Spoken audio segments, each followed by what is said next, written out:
Yeah, okay, I go wanted ahead. to follow up on earmarks. You guys mentioned it, and what we have seen, it seems like there's about 16 billion in earmarks. I think a lot of Americans would be surprised that these are still allowed. And this is, by the way, both Democrats and a whole lot of Republicans that would benefit from this. What is your reaction to 16 billion so far in earmarks in this spending bill?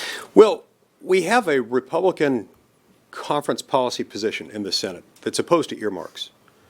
So I find it surprising that there is eagerness on the part of Republicans in the Senate for whatever earmarks they support, and for whatever earmarks they don't support that are in there.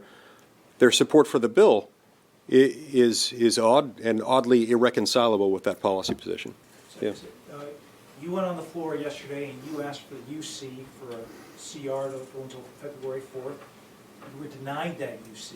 So when you were asked to give your consent tomorrow for a one-week CR, will you give your consent, or will you also deny what was denied to you? As I've told many of you in the past, I typically don't signal in advance what procedural objections I might raise to a late-breaking UC request.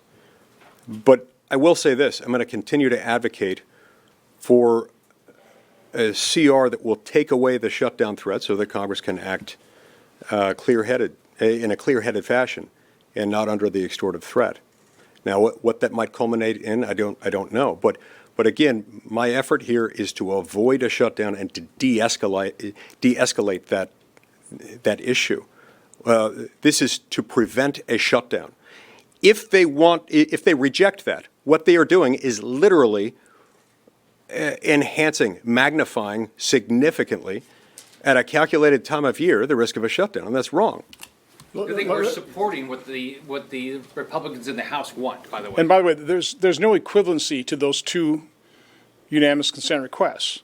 One literally is designed to allow a more thoughtful process, avoid a shutdown, and just have a less dysfunctional process. The other one is designed to coerce a very dysfunctional process that would result in us trying to take a vote on something we haven't seen or read and have no idea about. So there's really no equivalency between the approaches.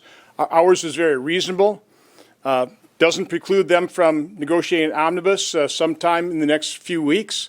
Theirs is meant to coerce us, to force members to vote on something they've never even seen. Totally different. Why would you agree